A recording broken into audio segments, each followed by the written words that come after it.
It's time for Drinks with D, boozing and babbling, conversations and cocktails. Here's your host, D. Daniels. Hey, everybody. Welcome to Outdoor Drinks with D, my first ever episode outdoors. Oh, and it's beautiful stuff. Beautiful Sleepy Hollow. I know Stacy's gonna have a great video of the beautiful outdoor nature stuff here. But Drinks with D, episode number 51. I'm very excited to, of course, be video and audio on Roku TV right now. But it is Sleepy Hollow, episode 51, and we're very, very excited. So I don't know who wants to talk to me first about the big plays coming up here at Sleepy Hollow. So we start off with Stephanie. Start off with. Are you guys gonna fight it out? You want dates, or you want to know what the You want dates? About? Well, we want that. We're gonna go with the director because she might hire me. She might hire me someday. And I know you are doing an awful lot of work right now because you're doing both plays that are coming here to Sleepy Hollow starting here in July. Yes, I'm directing both Seussical right now and Shrek as well. And we were talking about how Laura does intermission, like the voice. So does she have like a buffer, let's get ready to rumble voice? I said, I think she's being modest. I think I can tell she's what it is. I think you should tell her she's got to give you her like Seussical, please put your phones away speech. Can you, like the kids are all here. Grace, does she do this to you? Okay, what do you say to the kids? No, I mean the audience. Oh, the audience. Oh, those are the naughty. That's the naughty audience? Oh, my God. We have to tell the audience things like don't record the show. Intermission's going to be this long, and that's what she is. Really that's good. What you do. So what do you tell them? Because the show's starting Thursday, so you got to warm yourself up for this. Well, I usually write myself out a script, but it's usually something to the effect of, thank you for being at Sleepy Hollow this evening. We are so happy to have you here. Put away your phones and please. I don't know. Let's get ready to rumble. No. Yeah, she does write a speech. Yeah, like I said, it's a scripted thing. She writes it, it's so good. Every time I'm like, gosh, it's amazing. You have something? I try to do something silly that's related to the show and getting the kids giggling backstage, or the entire audience, because last year I screwed it up once. And what was that? What happened? Oh, no. See, we're telling secrets already. I find it hard to believe that you would mess up. Come on. What did you do? I'm trying to remember. The boy. Do you remember what you did? I don't. Do you remember? I don't know, but then I started laughing and I couldn't stop, and pretty soon the whole audience started giggling, and then I could hear the kids backstage even laughing. So you started doing the whole stand-up routine then, probably, right? Because once you get them laughing, you got to keep going. I'm not good with like the off-the-cuff stuff. I have to. She writes it down. And then memorizes it and then says it. Okay. So like the improv, she's prepared. She's prepared. So we introduced you, Stephanie. Kind of you got jack of all trade, wear many hats. What do you kind of do here at Sleepy Hollow? A little bit of nothing and a little bit of everything all at the same time. I'm the director of student experience, so I help organize kids. I help organize the different God bless teams. you, by the way, organizing children. No, God bless her. She does way more of it than I do. They're great for the 2 months of the year I have to deal with them. She does it a full year, so she gets way more than I do. I do it for like 2 months. Outside of that, I'm a nurse. I work for Stanford Health. I'm in clinical informatics. I help doctors and nurses use computers. So that is quite the spectrum you're going on. You're going from Sleepy Hollow, wrangling kids, to working in the medical industry. Yeah. What's funny is it's all SH. So my name is Stephanie Hammis. I work at Sleepy Hollow. I work at Stanford Health. My children are Sage and Hannah. Okay. So I just have like a thing I'm collecting and I am not a kind of person.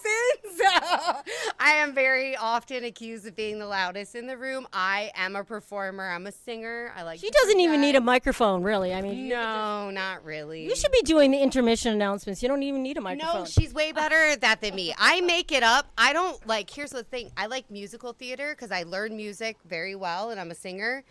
I don't actually like memorizing lines. I don't like speech. I don't want to memorize something. You like to go off script and do your own thing. I do whatever I want whenever Absolutely. I want. So, okay, so before we get ahead of ourselves, let's give maybe a little bit of the history of Sleepy Hollow, because there might be people out there that are like, I've driven by this park. I've never gone there. I mean, a lot of us that maybe you're not even from this area. Who knows the history a little bit more? You. Like how long the theater group's been going here and things like that. Or you can both take a turn. Well, interesting story. I was in the first production ever out here. I was actually on the stage. I was in the ensemble. I wasn't Annie or anything, but it was a lot of fun, and that's actually what started my love of theater. So So I'm assuming the play was Annie. Annie Get You Your sh- Gun. okay, I was saying, because Annie, you got the reddish hair. You could have been the perfect Annie. Wrong Annie. Annie Get Your Gun is a story about Annie Oakley. Okay. Who was oh, she did have Did have red hair. So what's funny is I was not a Sleepy Hollow kid because I'm not from here, but my first musical was Annie Get Your Gun. Also in Rochester, Minnesota, I was Dolly Tate, so I was the bad guy. Oh, and you were the ensemble. I was in the ensemble. I mean, I did have one little named part, Mrs. Percy Ferguson or something. I came on and I had like 2 lines, and then the rest was dance. So what year officially did Sleepy Hollow the first plays and everything? I know. Oh, I'm making you do math on. Sorry. 1990. 1990. 19. Oh my. Well, don't feel bad. I graduated high school in 19. Get rid of that number. I graduated high school in 1989, so I don't feel bad. I mean, I'm a fossil here, but so is that 37 year or 37th year? I just did math in my 37 head. because I still count COVID. I refuse to not count COVID as a year because the whole world had the same problem. Like if it was just us, we would have to not count it. But the whole world had the problem. Yeah. We did a lot of work to get ready for something that didn't happen. Yeah. So we still count 2000. So it's 30. This is our 37th season. I mean, that's amazing, though. And you do is this 2 plays per summer, correct?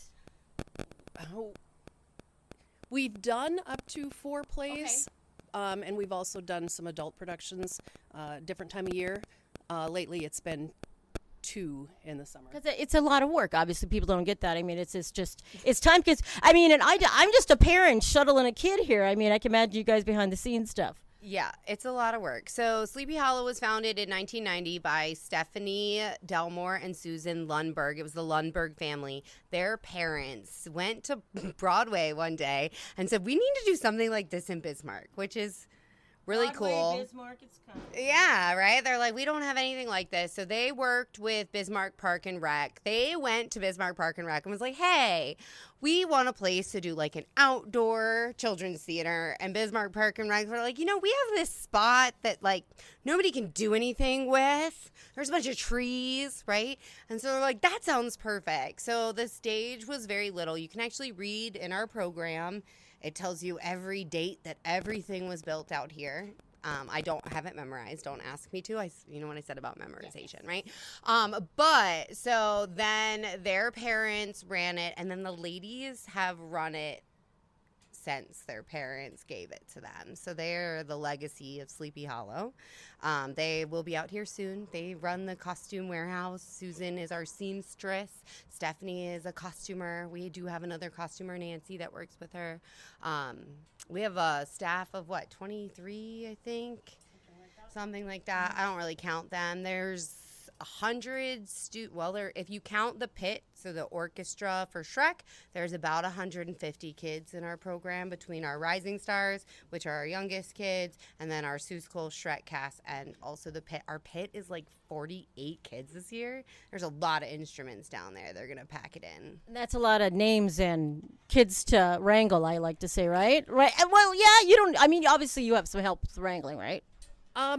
I do. Well, because I have my Madeline, our choreographer, is with me just pretty much every day, and also Max Wild has been out here. He's a former student here, and he graduated a few years ago, and now he's come back. He's my assistant director for Seussical, and then he's my stage manager for Shrek, and he's been phenomenal to have around. And Madeline has, especially with with Seussical, that show is music from front to back. So if I didn't have her here, like, the show wouldn't even be close to what it is right now. So are we ready? Are we set? I know Seussical's opening up here on Thursday and the 9th of July, which is just coming up quick. Are we ready? Do we need to whip these kids into shape a little more? No, we are ready. I mean, there's a few things that we have to have left to do with the stage. There's a few things costume-wise that are being finished up. But the kids, I would be comfortable if we had an audience tomorrow. Oh, well, yeah. See, Grace? She says you're ready. My daughter's back there. She's in the ensemble. She's being all quiet and shy right now. So I guess the other thing I want to get out is, obviously there's a lot of work going into it, but what do you guys in need of? There's parents, we do volunteers and things like that, but obviously besides donations, what else do you guys really need from the community? corporate sponsors. So we need businesses that really want to be a part of what we're doing out here. It takes, you would not believe if you've ever tried to build a house, how much this stuff costs, how much it cost us to get the talent that makes all of this happen. It is not, especially outdoors, we have to brace things and do things in a way other people don't because this is North Dakota and it gets windy. So really, I would say we need more corporate sponsors. Next year, we're going to focus a lot on helping get our students more scholarships. We have a lot of kids who can't afford the fee that we charge, and they do it anyways, and we've figured out, but that money helps us build a set and pay people like Laura and myself to be out here and get it done. So those are the two big things I really think would help us out. We've had a lot of some of our bigger businesses drop their funding a little bit this year. That's been really hard, and not giving as much and sponsoring an evening. If you sponsor as a business, for example, I think it's $5,000, you get a night out here at Sleepy Hollow, and we send out advertisement on our social media, and we have you come up and you're featured. You get to speak to the audience in the beginning. There's some discounted ticket pricing. You get a special concession party up in what we call our hospitality suite, where we give you treats and popcorn and stuff during intermission. So we've had a few of our bigger corporations cut back on the funding, and so that's been really hard. So that, I think, is what would help us the most. Help us sponsor, some of these students, it's $300 to sponsor a student, and we're gonna go out into the community, especially next year, and see if we can get some of that covered. Because I think out of all of our kids, so it would be, including the Rising Stars, roughly 100 children, we gave out 25 scholarships. So that is amazing. A lot that we then fund. So getting help with that would be amazing. And it's just a challenge, to go and ask people for money. That's always like, it takes a challenge special to have kind the of time. yes, and it takes a special, and get the brush off sometimes, or some people and then you have some people are like, well, why didn't you ask me sooner? I didn't know about this. Well, and it's hard. And I am one that goes out. I'm very comfortable talking to people and asking for people to give us stuff. I do a lot of that. But a lot of the times it's time. I'm only one person. I say we have a staff of 20, but really full time, it's Laura, myself, Linda, Nancy, and the ladies. There's 6 of us that really actually work throughout the year to make all of this happen. We do have a director in New York, Job. He works full time in New York, so it gets complicated. His father passed away and he wasn't able to join us this season, so he does help out as well. But there's only so few of us and so much time in a day, and so we do what we can. Well, and summers are short here in North Dakota as well, as we all know.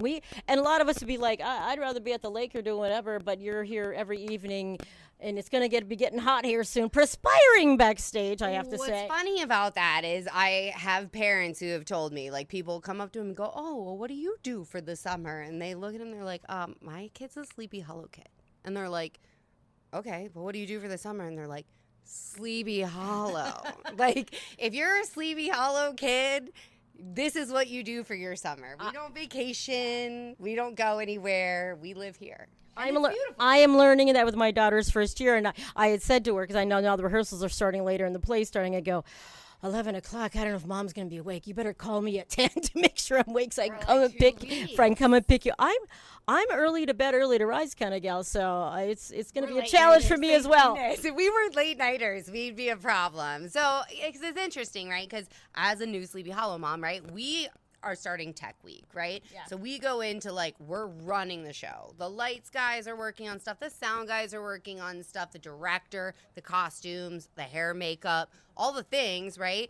But really starting today, we're in show run. You guys don't start showing up on Thursday till Thursday. So really, we run the show for 2 weeks. Yeah. People don't really realize that. And as a new parent, you're like, what? But honestly, that 11 o'clock is about when we'll leave the park during the show run as well. I read the Google Calendar, so I know. I wrote the Google Calendar. Thank you for reading it. I do, and I look all the time, and I look at the Slack app as well because I'm always like I say, I'm driving with my daughter. I'm like, oh, there's an update. I gotta see if it pertains to us or if it's not your group or not. So I'm a very anal mom, so I appreciate the Google Calendar. We appreciate you. And people are just like, oh, I need this and this. Wait a minute, look at the calendar. It's like when people post something on Facebook or Bismarck reporting the news. I'm like, did you just Google it? Did you Google it instead of asking them what's open today? I mean, that drives me insane. That's a whole other thing. So, right, I agree. Yeah. My favorite website is let me Google this for you, because you go there. Like if somebody asks you a really dumb question, you go there and you Google it, and then you can send them a link, and it'll open up on their screen and show it typing into the Google, and then it'll come up on their screen with a whole bunch. I do that all the time, and people. What's it called again? Let me Google that for you. Let me Google that for you. That should be a T-shirt. So it's kind of like a smart aleck way to be like, it would have taken you less time. Which is funny because Corey actually doesn't like Google. So anytime he wants something Googled, he sends it to me and is like, will you Google this for me? Like, sure. I know. I mean, I love a good Google. I love a good, yeah, I do. And it's always great when you put in like a couple words to see what brings up on the top of the Google search. Yeah. Like if you do want to do a celebrity name, who's the number one celebrity? Steve, and then what Steve will show up. Yeah, true. I have a special treat for you. Oh. Would you like to meet the donkey from Shrek? Yes. He happens to be standing around. Is He's he? not in costume Is he yet. making me waffles?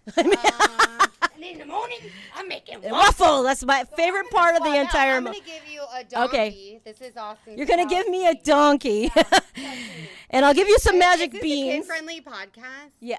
Well, it's on Roku TV, so it is kid friendly. Okay, I mean, yeah. he is an ASS. Okay. We're okay with that. It's Drinks with D, and I forgot to mention our sponsor today, thanks to Soda Poppy, the little soda truck. They're all around Bismarck, Mandan. Find them on Facebook and Little Lights Pediatric Therapy. We were talking off mic. How do you determine the plays? I mean, you said that it's kind of a group effort.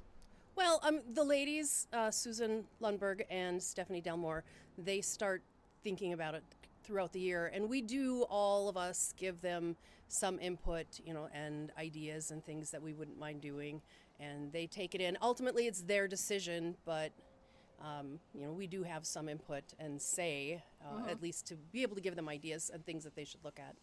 Okay, I feel very starstruck today because not every day that I get to meet a celebrity. I do have to say, from Shrek isn't the star of Shrek. The star of the show, the movie, the whatever, it's Donkey. And right here we got Donkey today. How you doing? I'm doing pretty good. Okay, tell everybody your real name. My name is Austin Seussical. And you play Donkey in the Shrek, which is we'll kind of give them my, of course, Seussical starting here this week. That's going for about 10 days, 10-day run, 10 and then Shrek's going to start. So when officially is the play hitting the stage here? The 23rd Okay. at 8 o'clock. Look at you! You got your stats on. I give them the website for tickets right away. Shatap.com. Look at you! I'm media trained. Don't worry. .org. Oh! You mess it up. So how do you audition to be Donkey? By the way. So when I saw Shrek, because we don't know the shows, they don't communicate with us until the Facebook post goes out. This is what we're doing. Yeah. And so before that, I start thinking of an audition songs. Okay, well, what type of character do I want to be this year? Because every show has character types, right? Yeah. I always want to be a fun, uplifting comedian, because that's just the best roles, Yeah. And with that type of character, which is the best person to be in Shrek? Obviously Donkey, because Donkey is just the light of the show. He's hilarious. He's funny. He's got the best one-liners ever. When I brought you up here, I'm like, he's gonna make me waffles. I love that line. My favorite line. We're making waffles. I actually do that to my daughter in the morning sometimes. Today, we're making waffles. But so yeah, and then they sign up a sign-up genius, and you click a time, you show up, you sing for Laura, and it's your first year, really intimidating. You're walking into a panel of people that know what they're doing, what they want, and they're deciding what they need. It's a little intimidating, but I'll tell you what. It is probably one of the most growing experiences that you'll ever had, because you can from your very first audition for Sleepy Hollow, you can track your confidence. And you can track like your talent. You know, it's like, well, this first year I couldn't even like sing. I was so scared. Yeah. And then this last coming year, I was like, I walked in, I was like, hi Laura, hi Mr. Carey. Like you sang your song, and then they decide where they want you. And she's like, "There's my donkey." Is that what you said? Well, in my head. Was yeah. there donkey? I Was there kinda know donkey what it is. competition? Is what I'm saying. Oh yeah, Yeah, there was definitely some competition for Donkey. Yeah. Like he's not a shoe-in all the time, but he's Oh. he's amazing. Like Austin is absolutely amazing because he came first a couple years ago. He was my Jean-Michel in Cinderella, and then last year he was one of my Dannies in Greece, and so he has grown and grown each year. And I can't. Like at this point, we do have two. We have a double cast for Donkey. Our other Donkey is a girl, Oh. Catherine Devney, and she is absolutely amazing too. She can match his propensity to just overdo it and overgo. Like he. Do you do tag team donkey then? How does that work? I mean, you're next. You're next. Right. Okay. So. Because you're probably like, we're talking about, we're in the elements here out of Sleepy Hollow. It gets a little hot. You're like, Donkey needs a water break. You're in, you know, kind of. Exactly how it is. When you need a break, I mean, you look at your double cast. Hey, you want to run this scene? And for practices, I mean, we go off and on. Like, we're like, hey, we do this scene, switch cast. You guys do this scene. And then performances. So I open. I'm on opening night, and then Catherine does every night after that. I mean, we'll alternate, and then she'll eventually get to do closing night. Okay. So like, I'm all the odd nights, she's all the even nights. You're the odd one. Okay. Yeah, and then You said it, not me. and then yeah, so it's really nice because performances take a lot out of you as an actor, and so it's really nice to come back that next day and be like, okay, well, because you're in the chorus when you're not Donkey. Gotcha. So like, it's really nice. Like, hey, I walk out for 3 scenes, I dance, and it's still, you get to be a part of it without having to put in a crazy amount of work. Yeah. You know, and so it's like, it's nice to have that break every other day. Yeah, I mean, and you know, we're all humans because there might be a night that you're just not feeling well either, and you're like, Donkey's got the flu, Donkey's got to stay home, kind of thing. Yeah. So shout out to all of the, I guess the dual cast members we want to call it and things like that. Right. Yeah. It's a very, very amazing opportunity to have out here at Sleepy Hollow. Looks like working in the heat. Oh my gosh. I'll tell you, when you're singing and you're dancing and you're moving around, you sure sweat a lot. And if you need to sit down and take a break, you got someone who has your back. Yeah, it is July here in North Dakota. So what do you think, Austin, is like the most rewarding or the best experience you've had here? I mean, so you said you started years ago, but I mean, obviously you've grown. What is it done for you personally? So not only does it build up your endurance, like especially with the heat, but also you make a bond with the people here because they're not just like your friends that you see every day. You're with them for like 6 hours every day of the summer. You get really close to the adults. Like Laura's my mom for the entire summer. I see Laura more than I see my own parents. So if I need something, I have like a trusted adult always who I can talk to. Like I even talked to Laura through the school year. Like Laura had someone out at she teaches in New Salem, and so she had a kid that couldn't make it to a performance. So I drove out to New Salem every day after school. I learned a part, and I performed because she needed someone. And so, like, you get connections and you get better opportunities just by doing Sleepy Hollow. You find your people. I mean, Right. you just kind of find your people that have something in common. And all you have to do is show up. Yeah. And you learn great communication skills because, like, if you work tech backstage, you got to communicate with the booth exactly what's going on. You're their eyes and ears backstage. That needs to be, like, clear communication. You'll learn collaboration because you have double casts and you have friends that rely on you for scenes and dances. You need to know your stuff. And most importantly, you learn responsibility. So like they have those apps and they have the Snapchat group chat. They're like, hey, today rehearsal's changing. Like, hey, there's a storm. We're gonna go to Inspire. You learn responsibility. You learn to be here on time. You learn to have all your stuff memorized. You learn to be here by like on time, and like you learn your stuff with deadlines, and you know how to time management. Like all great skills, and you get to have a great time while doing it. You're learning life skills, of which some adults still haven't figured out yet. Right. Exactly. Exactly. Yeah. So, do you have a little breather in between the two plays? Obviously, we've got Seussical and then we've got Shrek. Do you get like one day off in between these performances? You're just like, no.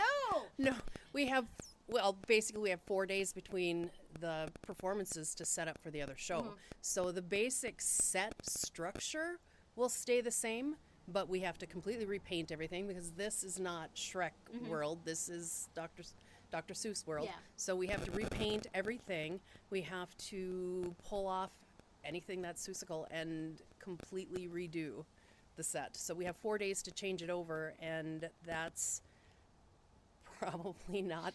That is the least fun part of the entire thing. Then because it's going to be hot probably, or the elements are going to get to you.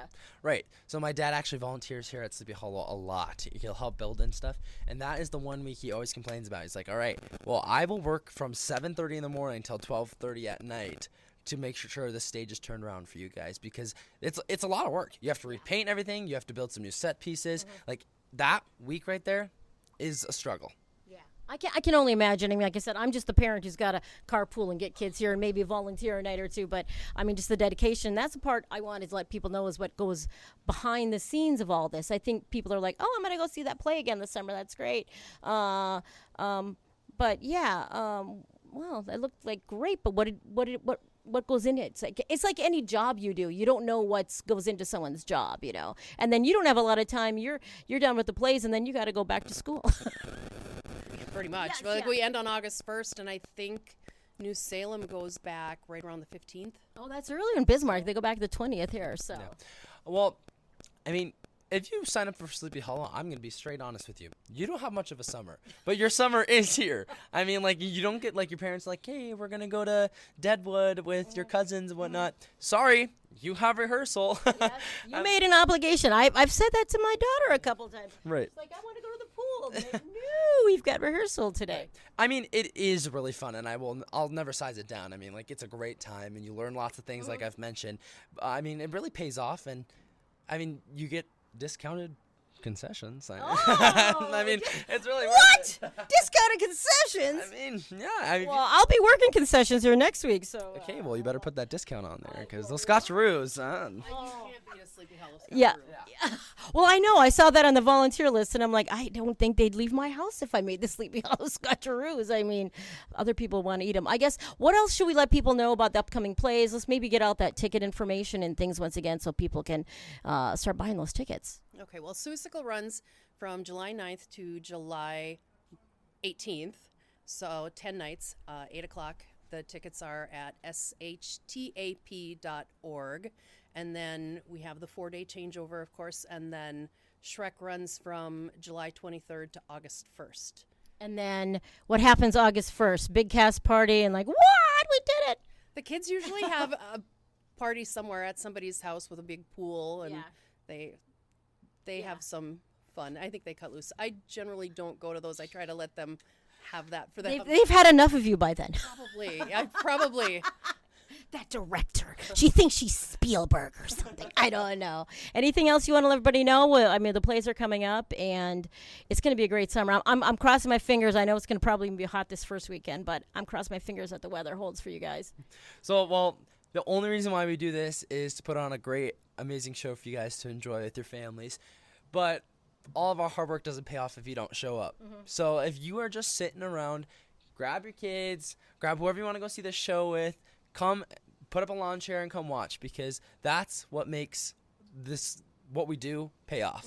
I mean, we work all summer, we build, we paint. A lot of people put a lot of hard work into this, and if you don't show up, it doesn't pay off. And Donkey will not be happy with you. Donkey will not be happy, and you will get no waffles. Donkey be angry. All right. Any final thing you want to get out there? I mean, what you're needing from the community, parents, things like that? We just need you to come and watch. At this point, we just need you to come and watch. I mean, if you want to, like, definitely we could use some extra hands during the changeover for sure.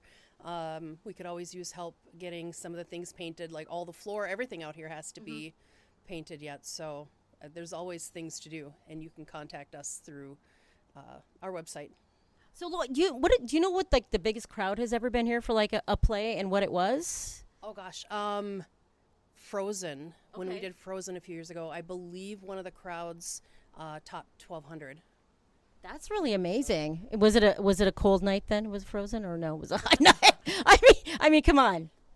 You would think it would cool it off, no? But generally, I would say 700 is a nice crowd, nice sized crowd. That is a great crowd.